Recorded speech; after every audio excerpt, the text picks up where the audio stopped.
Welcome to my channel result and दोस्तों। तो आज हम लोग शुरू करने वाले हैं डाटा स्ट्रक्चर का वन शॉट वीडियो। तो हम लोग इसमें यूनिट 1 का जो भी इम्पोर्टेंट क्वेश्चंस हैं, ठीक है, इम्पोर्टेंट क्वेश्चन का मैं सारे टॉपिक को कवर करूँगा, ठीक है।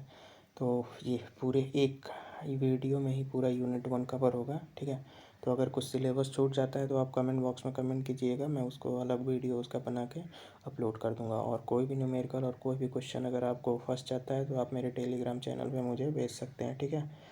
तो हम लोग शुरू करते हैं डाटा स्ट्रक्चर के यूनिट 1 में।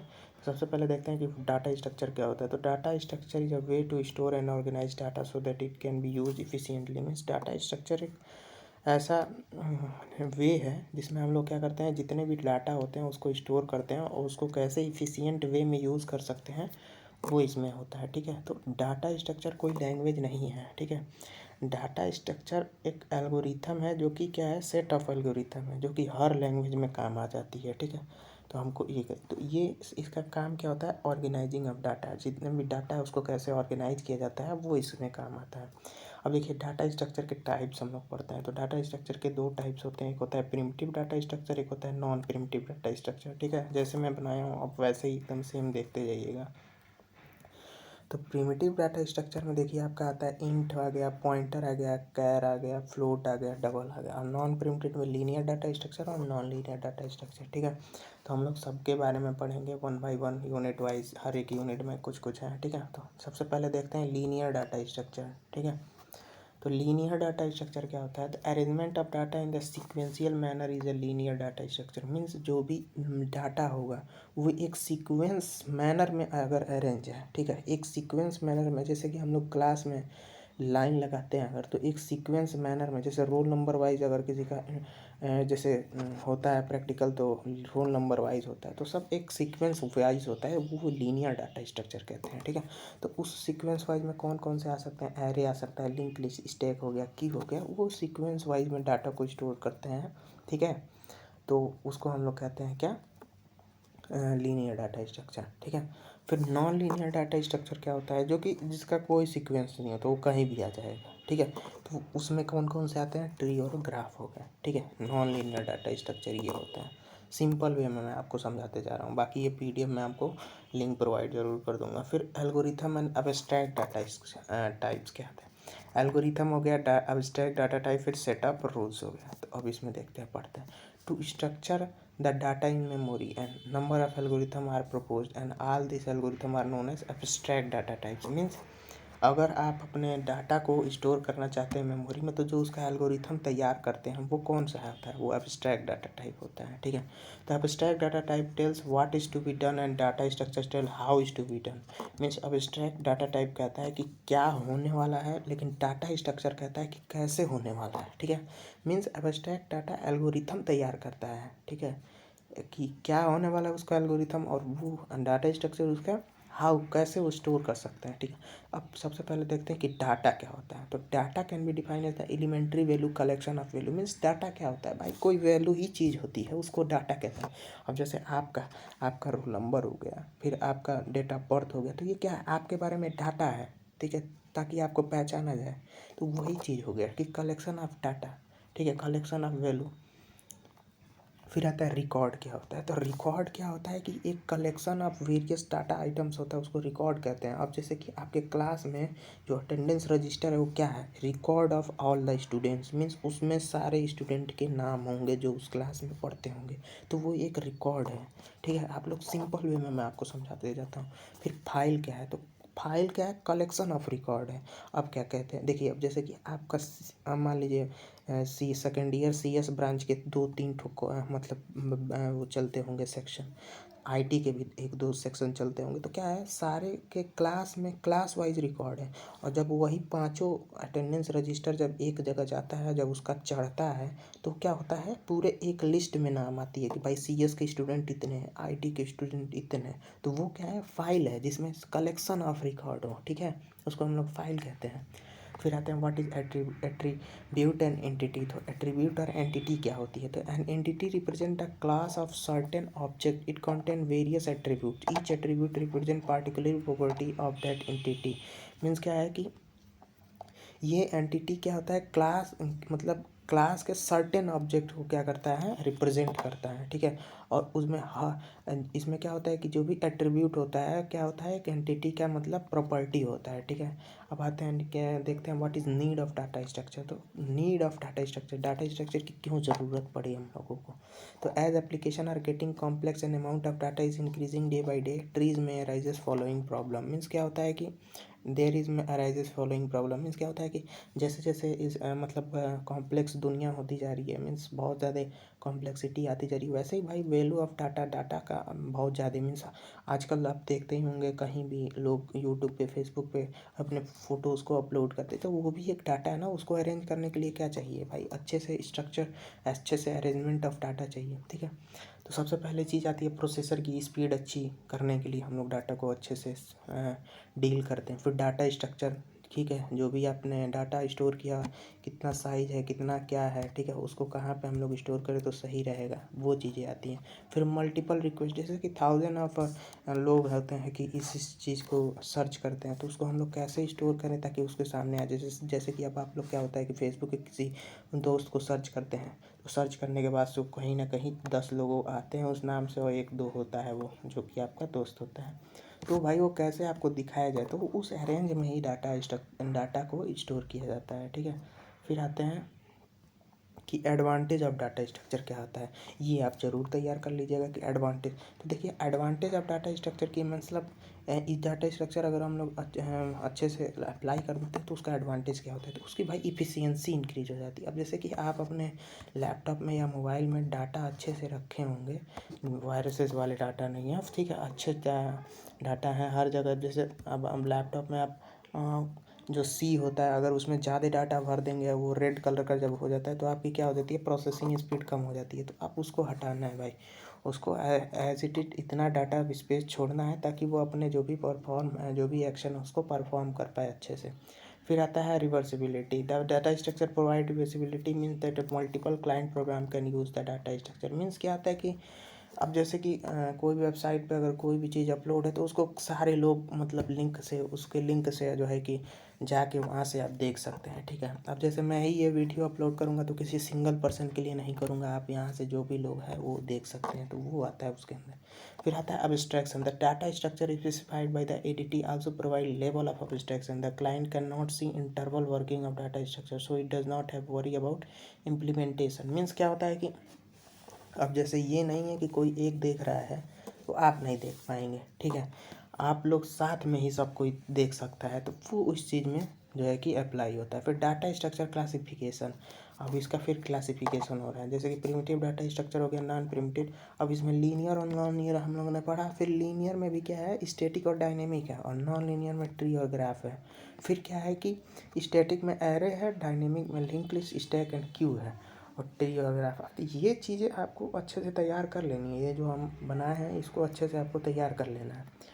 फिर हम लोग आते हैं ऑपरेशन ऑन डाटा स्ट्रक्चर। भाई डाटा स्ट्रक्चर में कितने ऑपरेशन हो सकते हैं, तो सबसे पहला आता है ट्रावर्सिंग। भाई ट्रावर्सिंग मीन्स क्या होता है कि विजिटिंग, हर एक नोड पे, हर एक डाटा पे आप क्या कर रहे हैं, विजिट कर रहे हैं, सर्चिंग लगा रहे हैं, सॉर्टिंग लगा रहे हैं, तो वो आता है ट्रावर्सिंग में, ठीक है। अब जैसे कि मान लीजिए किसी स्टूडेंट का एवरेज मार्क कैलकुलेट करना है, तो क्या करना पड़ेगा, सारे का सम करके उसके बाद से जितने सब्जेक्ट हैं उससे डिवाइड करना पड़ेगा, तब जाके आपका एवरेज आ जाएगा, ठीक है। आप लोग भी करते होंगे जब आपका एक का रिजल्ट आता होगा। फिर आते हैं इंसर्शन ऑपरेशन करते हैं डाटा स्ट्रक्चर में। मीन्स अगर मान लीजिए कोई आपके पास डाटा है तो आप इंसर्ट करते हैं। एज मान लीजिए एग्जांपल में अगर आपके पास फेसबुक का अकाउंट है या इंस्टा का अकाउंट है, तो इंसर्शन का मतलब आप अपने डाटा को अपलोड, अपने फ़ोटो या वीडियो को अपलोड कर रहे हैं, तो वो क्या कहलाता है, इंसर्शन कहलाता है। और डिलीशन क्या कहलाता है कि अगर आप कोई फ़ोटो या वीडियो डिलीट कर दे रहे हैं तो वो डिलीशन है। और सर्चिंग क्या कहलाता है कि आपको पता चला कि एक फ़ोटो मेरे मोबाइल में नहीं है वो, लेकिन वो अपलोड है फेसबुक या इंस्टा पे, तो आप उसको सर्च करते हैं, ठीक है, तो वो होता है सर्चिंग, ठीक है। आप डाटा को सर्च कर रहे हैं, ठीक है। फिर आता है सॉर्टिंग क्या कहलाता है। तो सॉर्टिंग का मतलब होता है कि आप जैसे कि मान लीजिए आपके पास कई सारे फ़ोटो ऐसे होते हैं जो कि बहुत ही अच्छे स्टैंडर्ड फ़ोटो, इसमें आप उस हीरो लग रहे होते हैं, ठीक है। तो और कई सारे फ़ोटो होते हैं जो थोड़ा सा ख़राब होते हैं, ठीक है, कहीं ऐसे ही हाथ से खींच गए होते हैं, उसको भी आपने अपलोड कर दिया, तो वो सॉर्टिंग हो गया कि आप जितने हीरो वाले फ़ोटो हैं, हीरोइन वाले फ़ोटो हैं, आपने उसको इंस्टा पे या फेसबुक पे रखा, आप जो बाकी सारे हैं उसको हाइड कर दिया। तो वो कहलाता है सॉर्टिंग। मीन्स आपको जो जो चीज़ जिस चीज़ डाटा की ज़रूरत है उसको आपने रखा है, ठीक है, या फिर जिसको आपकी ज़रूरत है वो आपने शो किया है। फिर मर्जिंग क्या कहलाता है। मर्जिंग कहलाता है कि दो, अब जैसे आपके पास दो फोटो है उसको एक में मिला देते हैं, उसको क्या कहलाता है, मर्जिंग। मीन्स अगर आपके पास दो डाटा है उसको एक साथ मिला के एक जगह रख देते हैं, उसको क्या कहलाता है, मर्जिंग कहलाता है, ठीक है। बहुत ही ईजी वे में आपको समझा रहा हूँ, आप इसको बना के लिख सकते हैं। फिर आता है डाटा स्ट्रक्चर एंड एल्गोरिथम। तो एल्गोरिथम क्या कहलाता है। तो algorithm is a process of set of rules required to perform calculation on some other problem solving operation specially by a computer. Means क्या है, एक ये प्रोसेस है या सेट ऑफ रूल्स है जो कि परफॉर्म करता है कैलकुलेशन पे, उसको सॉल्व करने के लिए, जो भी आपके पास प्रॉब्लम है उसको सॉल्व करता है, ठीक है, एल्गोरिथम वाइज, ठीक है। अब जैसे कि आपके पास कोई आ गया कि सम ऑफ टू नंबर, तो जैसे सम ऑफ टू नंबर में आपने प्रोग्राम बनाया, आपने एक एल्गोरिथम क्रिएट किया और उसको जो है कि किसी को दे दिया रन करके, तो वो कोई भी नंबर डालेगा उसका सम करके दे देगा, ठीक है। आप कैलकुलेटर में देखते होंगे कि कोई भी नंबर आप सम करते होंगे तुरंत सम हो जाता होगा, मल्टीप्लाई करते, तो उसमें क्या है, एल्गोरिथम है, ठीक है। कैलकुलेटर में एल्गोरिथम प्रोवाइड की जाती है, ठीक है। फिर आता है कैरेक्टरिस्टिक, उसके कैरेक्टरिस्टिक्स, इसको तैयार जरूर कीजिएगा, ये बहुत ही इंपॉर्टेंट क्वेश्चन है, ठीक है। फिटनेस हुआ, आउटपुट हुआ, इफेक्टिवनेस हुआ, ये क्वेश्चन आता है जरूर 2 नंबर में। Characteristics of an algorithm.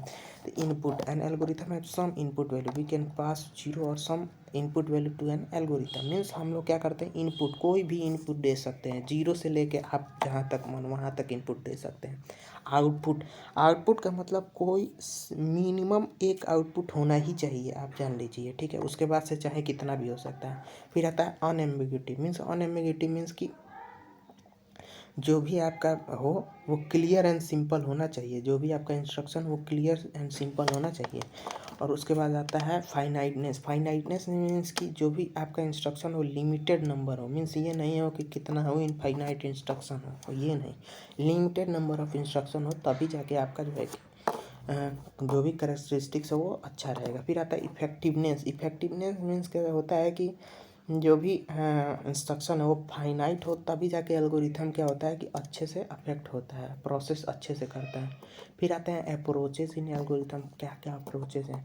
तो अप्रोचेज आता है ब्रूट फोर्स एल्गोरिथम, ऑप्टिमाइजिंग आ गया, फिर सेक्रीफाइसिंग हो गया, डिवाइड एंड कॉन्क्योर अप्रोच हो गया, ग्रीडी एल्गोरिथम हो गया, सर्च हो गया, डिलीट हो गया, इंसर्च, ये भी किस में आता है, कैटेगरी ऑफ। तो ये चीज़ें आपको देखिए कहीं नहीं मिलेगी जो कि आपको इसमें मैं प्रोवाइड कर रहा हूँ, ठीक है। तो ब्रूट फोर्स एल्गोरिथम क्या होता है, the general logic structure is applied to design algorithm, it is also known as exhaustive search algorithm that searches all possible provide. एक सर्च एल्गोरिथम है, ठीक है।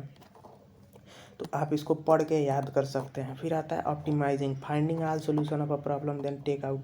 ऑप्टिमाइजिंग मीन्स एकदम क्लोज टू द सोल्यूशन, जो भी बेस्ट सोल्यूशन होता है, तमाम सोल्यूशनों को मिला के जो भी बेस्ट सोल्यूशन होता है वो ऑप्टिमाइज सोल्यूशन होता है। सेक्रीफाइसिंग मीन्स जो भी आप मान लीजिए such as best solution is found try it will B.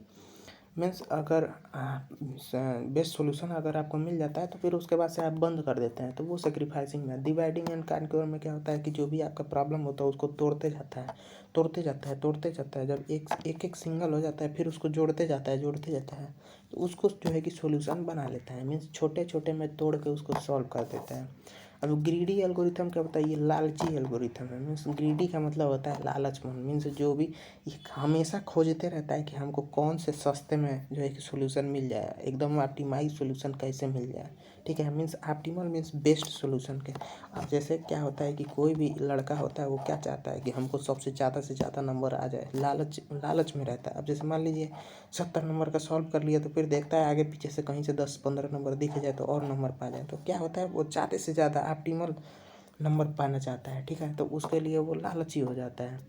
फिर आता है कि the major categories of algorithm. अब इसके जो भी कैटेगरीज हैं, अब आता है सॉर्ट है, सर्च है, डिलीट है, इंसर्ट है, अपडेट है। तो ये सब चीज़ें आप जानते होंगे। सॉर्ट का मतलब क्या होता है, सॉर्टिंग करना। सर्च का मतलब किसी चीज़ को खोजना। डिलीट का मतलब डिलीट करना। इंसर्ट का मतलब इंसर्ट करना, आप कोई भी डाटा इंसर्ट करते हैं। अपडेट का मतलब कोई भी डाटा है उसमें अगर कुछ गड़बड़ी है उसको अपडेट करना। तो फिर आता है एल्गोरिथम एनालिसिस। ये सब क्वेश्चन आपके बनते नहीं हैं, बट अगर मैं आपको प्रोवाइड कर दे रहा हूँ, अगर आप पढ़ ले जाएंगे, आपके पास समय है तो आप पढ़ सकते हैं, ठीक है। तो ये क्वेश्चन बनते नहीं है, तो इसको समझाने का कोई मतलब नहीं है। फिर आता है एल्गोरिथम कॉम्प्लेक्सिटी, जो कि ये बनती है ज़रूर, क्वेश्चन इस पर हमेशा बनता है। तो आप देखिए, time complexity is very important. Time complexity का मीन्स होता है कि अब जैसे कि आप कोई एल्गोरिथम रन कर रहे हैं तो उसका कितना देर में एल्गोरिथम रन हो जा रहा है, ठीक है। तो वो होता है टाइम कॉम्प्लेक्सिटी। अगर ज़्यादा टाइम ले लिया तो भाई उसका बड़ा टाइम कॉम्प्लेक्स, उसको हम लोग डिनोट कैसे करते हैं, बिग ओमेगा नोटेशन से, ठीक है। तो बिग ओमेगा नोटेशन हम लोग अभी पढ़ेंगे। फिर आते हैं कि अब जैसे मान लीजिए ये क्वेश्चन है आपका, सम इक्वल टू जीरो। तो सम इक्वल टू जीरो है, तो suppose we have to calculate the sum of N numbers. तो अगर आप एन नंबर को सम निकालेंगे तो उसमें क्या आता है, for I equal to zero to N sum equal to sum plus I. तो जब ये लूप जो है कि चलेगा तो ये कितना कितना मतलब टाइम कॉम्प्लेक्सिटी ले लेगा, ठीक है। तो ये कम से कम एन टाइम कॉम्प्लेक्सिटी लेगा, क्योंकि भाई ये एन तक जो है कि ऐड करते जा रहा है, ठीक है। फिर स्पेस कॉम्प्लेक्सिटी क्या है, तो स्पेस कॉम्प्लेक्सिटी ये है कि वो कितना स्पेस ले रहा है, जो भी आपका एल्गोरिथम है, जो भी आप रन कर रहे हैं उसको, तो वो कितना अमाउंट ऑफ स्पेस लेता है, उसको कहते हैं हम लोग स्पेस कॉम्प्लेक्सिटी। और इसको हम लोग किस चीज़ से एक्सप्रेस करते हैं, बिग ओमेगा नोटेशन से, ठीक है।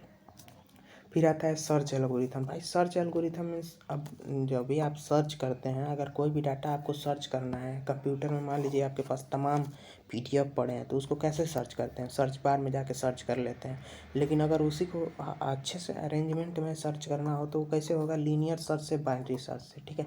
तो ये सर्च का मतलब दो टाइप्स होते हैं, एक होता है लीनियर सर्च, एक होता है बाइनरी सर्च। ये आपके फर्दर किसी यूनिट में है, बट मैं आपको यहीं प्रोवाइड कर दे रहा हूँ, बाद में भी उसको हम लोग पढ़ेंगे, ठीक है। तो सॉर्टिंग भाई किस चीज़ के लिए यूज होता है, जो भी आपके एलिमेंट्स हो एरे में या लिंक लिस्ट में, उसको हम लोग क्या करते हैं, एक वे में सॉर्ट कर देते हैं। मीन्स असेंडिंग या डिसेंडिंग ऑर्डर में सॉर्ट कर देते हैं, ताकि आपको जो भी एलिमेंट हो एकदम लाइन से मिले, ठीक है। तो उसके लिए हम लोग, अब उसके बाद से आते हैं एसिम्प्टोटिक एनालिसिस। हम लोगों ने छोटा छोटा पढ़ा, ठीक है। ये जो भी है आपने ये सर्चिंग एल्गोरिथम देखा, लीनियर सर्च बाइनरी, ये सब क्या है, पूरे यूनिट का मतलब यूनिट 1 में जो है कि सबका मतलब छोटा छोटा इंट्रोडक्शन है, ठीक है, पांचों यूनिट का। अब हम लोग पढ़ते हैं कि एसिम्प्टोटिक एनालिसिस क्या होता है, worst case, average case, best case, ये सब क्या होता है। The time required by an algorithm comes under 3 types. क्या आता है, worst case, average case, best case. तो it define the input for which the algorithm huge time. Means worst case क्या होता है, जिसके लिए बहुत ज़्यादा समय लग जाता है, वो वर्स्ट केस होता है। एवरेज केस क्या होता है कि बहुत ज़्यादा समय और बहुत कम समय के बीच में जो समय होता है वो एवरेज केस। अब बेस्ट केस होता है जो सबसे कम समय में उस काम को कर दें, तो वो बेस्ट केस होता है। अब पढ़ते हैं हम लोग एसिम्प्टोटिक नोटेशन, जो कि ये 10 नंबर में क्वेश्चन हमेशा बनता है। आप लोग एकदम श्योर इसको तैयार करके जाइएगा। तो एसिम्प्टोटिक नोटेशन में सबसे पहले आता है कि भाई बिग ओमेगा नोटेशन क्या होता है, ठीक है, बिग OH नोटेशन। तो अब इसको आप लोग जानते हैं, टीचर लोग बहुत अच्छे से लिखवाते हैं, मीन्स फॉर नॉन, ठीक है। तो इसको उसको लिखवाने से बेहतर मैंने इसको अच्छे से समझा कि this measure the time performance of an algorithm by simply providing the order of growth of the time function, ठीक है। The notation provide an upper bound of a function which ensure that function never grow faster than the upper bound. Means क्या होता है कि कभी भी जो भी इसका अपर बाउंड है उससे ज़्यादा फास्टर, मीन्स उससे ऊपर नहीं जा सकता है जो भी फंक्शन है, ठीक है। तो ये इसमें सिंपली मीन है। फिर आप उसको याद कर सकते हैं जो आपके टीचर लिखवाते हैं, फॉर नॉन नेगेटिव इंटीजर ये there is two function f of n and g of n and there is a number exist, ठीक है, जो कि होता है n0। तो if f of n is less than g of n, तो वो करके भी आप लिख सकते हैं। बट मैंने ये थ्योरी जो है प्रोवाइड की वो अच्छे से, ताकि आपको समझ में आ जाए हिंदी में। आप ये फिगर बना सकते हैं बिग ओमेगा एवरेज में, फिर ये आप एग्जाम्पल भी दिखा सकते हैं, ठीक है। फिर आता है ओमेगा नोटेशन। भाई ओमेगा नोटेशन क्या होता है, तो it basically describe best case scenario which is opposite to the big omega notation. It is time formally way to represent lower bound, ठीक है। इसमें लोअर बाउंड को रिप्रेजेंट किया जाता है ओमेगा वाले में। तो इसमें भाई क्या है कि दो ठो फंक्शन यूज़ हुए हैं, ठीक है। तो दो ठो फंक्शन यूज़ हुए हैं, तो जो भी एफ ऑफ एन है और C2 ऑफ G1 है C1 इन दोनों के बीच में ही रहता है, ठीक है। तो आप इसको दिखा सकते हैं। फिर आता है ओमेगा नोटेशन। तो ये क्या कहता है, बेस्ट केस सिनेरियो को डिफाइन करता है। ये भी अपोजिट होता है किसका, बी ओमेगा नोटेशन का। ये चीज़ किस चीज़ को, मीन्स लोअर बाउंड को ही रिप्रेजेंट करने के लिए होता है, ठीक है। ये best amount of time algorithm को मतलब और बेस्ट केस को भी रिप्रेजेंट करता है, टाइम कॉम्प्लेक्सिटी। तो इसमें क्या होता है, जो भी फंक्शन होता है वो अपर चला जाता है, अपर बाउंड मीन्स उस जो भी बाउंड होता है उससे ऊपर चला जाता है, ठीक है। तो ये फिगर आप जाना सकते हैं। फिर थीटा नोटेशन क्या होता है, the theta notation mainly describe average case scenario, means ये एवरेज केस सिनेरियो डिस्क्राइब करते हैं, ठीक है। और it represent realistic time complexity of an algorithm, जो भी रियल टाइम कॉम्प्लेक्सिटी है उसको रिप्रेजेंट करता है। फिर आता है पॉइंटर क्या होता है, तो पॉइंटर यूज टू पॉइंट, मतलब अब जैसे कि पॉइंटर किस लिए यूज होता है, आपके पास 10 डाटा है तो आपको वो वाला डाटा चाहिए 5 नंबर वाला, तो उस पर 5 नंबर पे आपने पॉइंट कर दिया, तो वो क्या है, एक पॉइंटर का काम करता है, ठीक है। तब पॉइंटर क्या क्या होता है, plus plus minus minus plus minus, ये भी क्या होता है, पॉइंटर का अरिथमेटिक ऑपरेटर रहता है। अगर प्लस प्लस कर देंगे तो 2 नंबर से आगे पॉइंटर बढ़ जाएगा, एक ठो प्लस करेंगे तो 1 नंबर से। तो ये सब चीज़ें होता है। अब array of pointer, you may define array to hold number of pointer, array बहुत सारे पॉइंटर को होल्ड कर सकता है, ठीक है। तो आप इन चीज़ों को आप देख सकते हैं, ठीक है। और फिर क्या है, प्रोग्राम ऑफ पॉइंटर है, ये प्रोग्राम है, ठीक है। इसको सिंपल प्रोग्राम में आप बना सकते हैं। फिर उसके बाद से ये भी सारे प्रोग्राम ही हैं, जितने भी हैं सब के सब सारे प्रोग्राम हैं, ठीक है। अब हम लोग पढ़ते हैं स्ट्रक्चर क्या होता है। तो स्ट्रक्चर में क्या होता है कि structure is a composite data type that defines a group list variables that are to be placed under one name in a block of memory. एक नाम से ही जितने भी होते हैं लिस्ट, वो सब क्या होते हैं, अरेंज होते हैं, ठीक है। तो स्ट्रक्चर नेम, ठीक है, जो भी आपका है उसको स्ट्रक्चर, फिर डाटा टाइप नंबर, फिर डाटा टाइप नंबर 2। तो ये क्या है, एक मतलब कहा जाए तो एक ब्लूप्रिंट है, एक मतलब कोड का, इसमें आप बना सकते हैं। फिर आता है एडवांटेज ऑफ स्ट्रक्चर। स्ट्रक्चर का एडवांटेज क्या आता है, it can hold variables of different data types, different data types के वेरिएबल को स्टोर कर सकता है, फिर होल्ड कर सकता है। फिर we can create object containing different data types of attribute, जो भी होता है हमने ऑब्जेक्ट क्रिएट कर लेते हैं डिफरेंट डाटा टाइप। और ये क्या होता है, लेआउट को यूज़ कर लेता है। फिर ये क्या कर लेता है, जो भी इम्प्लीमेंट करता है किसको, लिंक लिस्ट को, क्यूज को, ट्री को, ठीक है। अब जैसे ये प्रोग्राम है how to use data structure, कैसे हम लोग यूज़ करते हैं, ठीक है। तो ये आप प्रोग्राम देख सकते हैं, ठीक है। ज़्यादातर बच्चों को प्रोग्राम समझ में नहीं आता है, तो प्रोग्राम थोड़ा सा टिपिकल होता है, बट अगर आप थ्योरी भी तैयार कर ले जा रहे हैं तो आप आसानी से 60 नंबर तक डाटा स्ट्रक्चर में लेके चले आएंगे, ठीक है। फिर हम लोग देखते हैं एरे क्या होता है। तो array are defined is collection of similar type of data items, means array क्या होता है, सिमिलर टाइप में डाटा आइटम्स को क्या करता है, कलेक्ट करता है, means collection of similar data types होता है, ठीक है। तो array is tries to simplest data structure, में ये बहुत ही सिंपल डाटा स्ट्रक्चर होता है। इसमें आपका सर्च करना होगा, इंसर्ट हो गया, डिलीट हो गया, बहुत आसानी से हो जाता है, ठीक है। तो अब एरे को डिक्लेयर कैसे किया जाता है, इंट एरे 10, कैर एरे 10, फ्लोट एरे 5, ठीक है। तो ये एरे रिप्रेजेंटेशन है। अगर इंट लिखे तो इंटीजर वैल्यू, अब कैर लिखें, कैर फ्लोट वैल्यू तो फ्लोट वैल्यू, तो ठीक है। अब प्रोग्राम विदाउट एरे, अगर मान लीजिए कोई प्रोग्राम विदाउट एरे अगर आप लिख रहे हैं तो आपको ऐसे लिखना पड़ेगा कि इंट मार्क 1 में 56, मार्क 2 में 78, मार्क 3 में 89, ठीक है। फ्लोट एवरेज ये सब निकाल लिए। बट अगर यूजिंग आप एरे लिखेंगे तो आप ऐसे लिख देंगे, इंट मार्क 3 मतलब 3 ठो नंबर हैं, 56, 78, 89, float average for I equal to, यहाँ आपने लूप लगा दिया, फिर जो है कि एवरेज आपने निकाल लिया। तो ये आप यूजिंग एरे कर सकते हैं। अब देखिए, अब एरे ऑपरेशन में कॉम्प्लेक्सिटी क्या होती है। अब जैसे एवरेज केस का देखें या वर्स्ट केस का देखें, तो अगर आप एक्सेस करना चाह रहे हैं तो क्या होगा, ओमेगा ऑफ 1 एक टाइम कॉम्प्लेक्सिटी लगेगी। लेकिन अगर आप सर्च कर रहे हैं तो एन टाइम्स, इंसर्शन में भी दोनों में एन टाइम्स और डिलीशन में भी वर्स्ट या एवरेज में एन टाइम। फिर आता है स्पेस कॉम्प्लेक्सिटी। क्या भाई, एरे में स्पेस कॉम्प्लेक्सिटी कितनी लगती है, तो the array space complexity for worst case is omega of n. and memory allocation of the array. Each element in array represented by indexing. Indexing of array can be defined as 3 ways. 3 तरीके से जो है कि जो भी time complexity है आपकी space complexity वो डिफाइंड है। एक आता है जीरो बेस्ड इंडेक्सिंग भाई। जीरो बेस्ड इंडेक्सिंग मीन्स अगर आप एरे जीरो है। फिर वन बेस्ड इंडेक्सिंग मीन्स अगर एरे वन है। और n based indexing means array n है। ठीक है, तो सबके लिए स्पेस कॉम्प्लेक्सिटी अलग अलग होती है। ठीक है, फिर ये ऐसे एलिमेंट्स इतना क्वेश्चन नहीं बनता है आपका। ठीक है, बट ये फार्मूला आपको तैयार करके जाना है।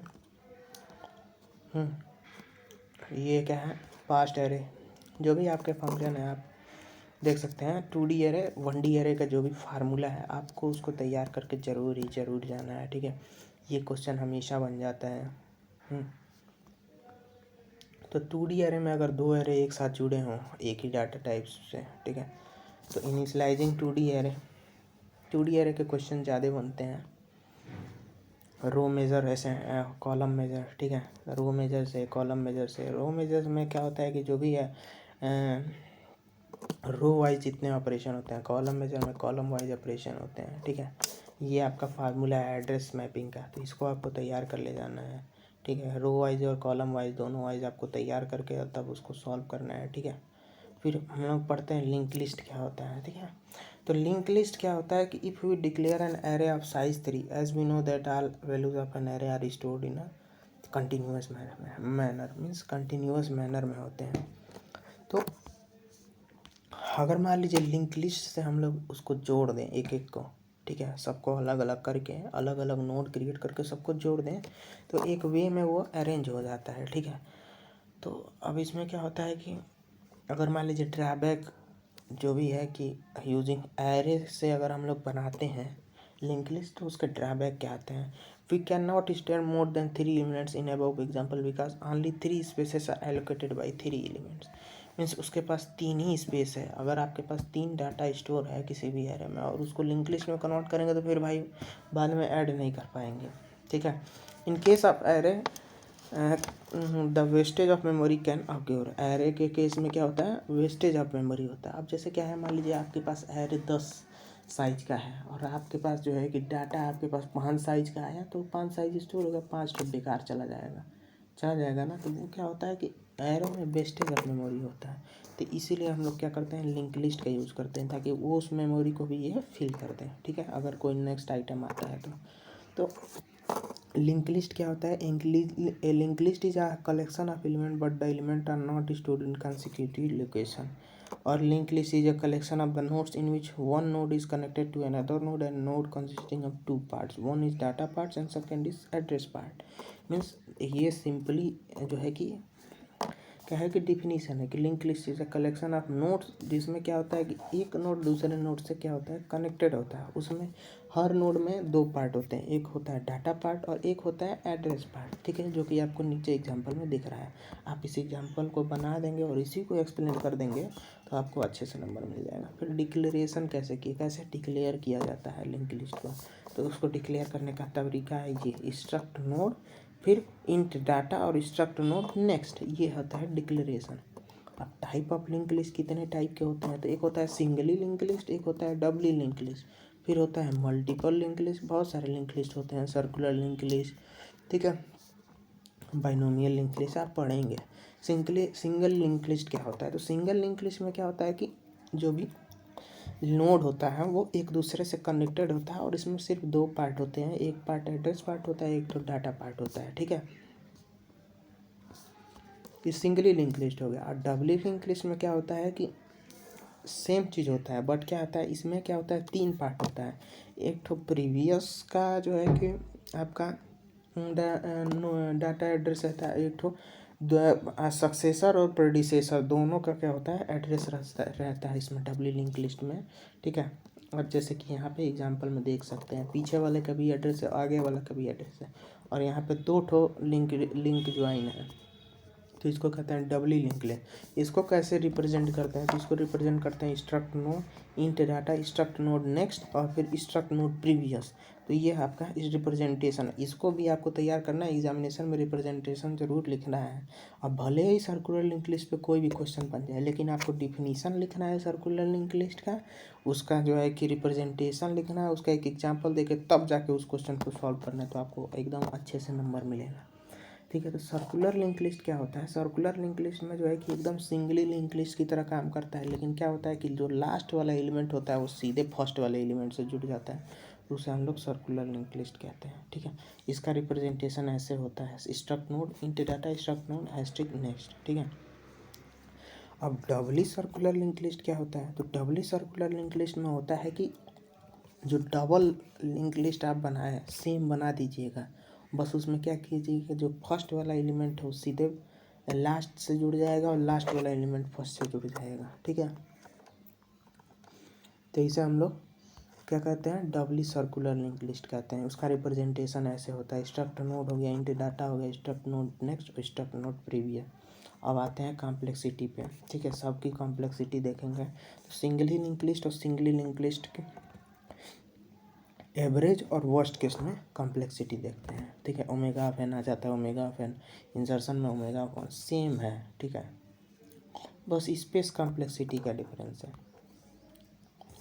अब तमाम ऑपरेशन है सब पे भाई, नोड कैसे क्रिएट किया जाता है? तो नोड भाई क्रिएट करने का भाई सिंपल ही है, स्ट्रक्ट नोड कीजिएगा, int data struct node next कीजिएगा, फिर क्या होगा, स्ट्रक्ट नोड हेड, फिर पॉइंटर में struct node asterisk malloc size of struct node.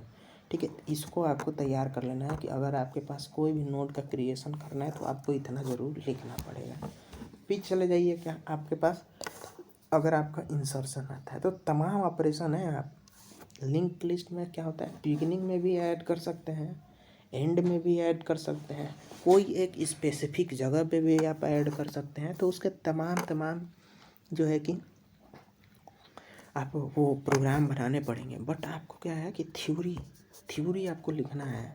अगर आपके पास प्रोग्राम नहीं है, मैं उन बच्चों के लिए बता रहा हूँ जिनको प्रोग्राम बनाने में दिक्कत है। अब जो प्रोग्राम रट लेंगे उसका कोई दिक्कत नहीं है, लेकिन जिनके पास प्रोग्राम नहीं बना पा रहे हैं तो उनको भाई theory insertion and beginning means insertion अगर बिगिनिंग पे ऐड करना है तो सबको सबसे पहले ऐड करना पड़ेगा। जो भी लिंक लिस्ट है उसके सबसे पहले नंबर पे ऐड करना, तो भाई सबसे पहले नंबर पे ऐड करना पड़ेगा। तो आप क्या करेंगे, जो भी आपके पॉइंटर में है उसको आप अपडेट कर दीजिए, आपका जो है कि जुड़ जाएगा। ठीक है, आप उसको आपके टीचर्स कराए होंगे आप अपने नोट्स में, तो मैं इसमें भाई प्रोग्राम नहीं लिखा हूँ, इसमें बस थ्योरी लिखा हूँ। आप इस थ्योरी को पढ़ के आप बस इतना थ्योरी भी लिख देंगे तो आपका काम चल जाएगा। अगर आपका प्रोग्राम नहीं आता, बाकी आता है, तो थ्योरी सहित प्रोग्राम आप ज़रूर लिखिएगा। फिर डिलीशन है, हो सकता है डिलीशन में भी क्या है कि बिगिनिंग में डिलीट कर सकते हैं, फिर डिलीशन एंड लिस्ट में कर सकते हैं, फिर बीच में भी कहीं कर सकते हैं। तो अगर आपके पास नहीं है तो जो भी अगर पूछ लिया कि ऑपरेशन आप पूरा डिफाइन कीजिए, तो आप ऑपरेशन भी ये सारे ऑपरेशन बता सकते हैं कि भाई इंसर्शन में क्या होता है, डिलीशन में कहाँ कहाँ हो जाता है, फिर ट्रैवर्सिंग भी कर सकते हैं, सर्चिंग भी कर सकते हैं। ठीक है, और सेम हम लोग डबली लिंक लिस्ट में ऑपरेशन करते हैं भाई, कैसे नोड क्रिएट किया जाए, तो हम लोग ऐसे नोड का क्रिएशन करते हैं। ठीक है, स्ट्रक्ट नोड हो गया, स्ट्रक्ट नोड प्रीवियस हो गया, स्ट्रक्ट नोड नेक्स्ट हो गया, तो ये क्या है आपका क्रिएशन ऑफ नोड हो गया। फिर इसमें क्या होता है, इंसर्शन करते हैं। इंसर्शन में क्या होता है भाई, बिगनिंग पे इंसर्ट करते हैं, एंड में इंसर्ट करते हैं। फिर क्या होता है डिलीशन में, क्या है बिगनिंग में करते हैं डिलीशन, फिर एंड में डिलीशन करते हैं, फिर ट्रैवर्सिंग भी कर लेते हैं, इसमें सर्चिंग भी कर लेते हैं। तो ये सब चीज़ें जो भी ऑपरेशन है वो कहाँ आता है, आपका डबली लिंक लिस्ट में आता है। ठीक है, फिर पढ़ते हैं स्किप लिस्ट क्या होती है। तो भाई स्किप लिस्ट क्या होती है, एक स्किप लिस्ट है probabilistic data structure. The skip list is used to store a linked list of element in data structure linked list in one single step. It skip several elements of the entire list which by is known as skip list. skip list पूरा का पूरा link list ही आती है, वो link list को store कर लेती है। लेकिन इसमें क्या है कि अगर आप कई सारे डाटा को आप स्किप करना चाहते हो, वो एक ही बार में पूरा जो है कि लिस्ट को स्किप कर सकती है, उसको कहते हैं स्किप लिस्ट। तो स्किप लिस्ट दो तरीके से, दो लेयर रहता है उसको बिल्ड, एक होता है लोएस्ट लेयर, एक होता है टॉप लेयर। ठीक है, तो the lowest layer of the skip list is common sorted link list and the top layer of the skip list are the like an express where element are skipped means जो है कि आपका जो lowest layer होता है उसमें सारा का सारा लिंक लिस्ट स्टोर होता है सॉर्टेड वे में, और जो टॉप लेयर होता है जो स्किप करने के काम आता है, ठीक है। अब आप कॉम्प्लेक्सिटी देख सकते हैं, ठीक है। तो आप कॉम्प्लेक्सिटी, अब जैसे कि बेसिक ऑपरेशन होते हैं, इंसर्शन ऑपरेशन हो गया, डिलीशन सर्च ऑपरेशन हो गया, ठीक है। फिर एल्गोरिथम ऑफ इंसर्शन ऑपरेशन, जो भी आपका एल्गोरिथम है, ठीक है, यहाँ से आप दे सकते हैं। फिर डिलीशन का है, तो ये थोड़ा बहुत आपके लिए हार्ड पड़ेगा, आप अपने टीचर्स के जो भी ऑपरेशन है उसको आप ज़रूर देख के जाइएगा, ठीक है। सर्चिंग के लिए ये है। फिर अगर आपके पास स्किप लिस्ट, खैर इतना नहीं पूछेगा आपको इतना क्रिएट करने के लिए, तो आपको इस सब चीज़ों पे ध्यान नहीं देना है, ठीक है। बाकी मैं आपको PDF प्रोवाइड कर दूंगा, आप उसको पढ़ के ज़रूर चले जाइएगा, ठीक है। तो यहाँ पे यूनिट ख़त्म होता है। और आपको अगर आपको लगता है कि इस यूनिट में कोई चीज़ छूट गया है तो आप कमेंट बॉक्स में कमेंट कीजिए, ठीक है। और किसी सब्जेक्ट पे जो है कि 1 शॉट वीडियो बनवाना है तो आप बिल्कुल कमेंट बॉक्स में कमेंट कीजिए, ठीक है। और अपने ये वीडियो आप जितना हो सके उतना अपने दोस्तों में शेयर कीजिए, और अभी तक आपने चैनल को सब्सक्राइब नहीं किया तो आप मेरे चैनल को सब्सक्राइब कीजिए। सो धन्यवाद, मिलते हैं अपने नेक्स्ट यूनिट में।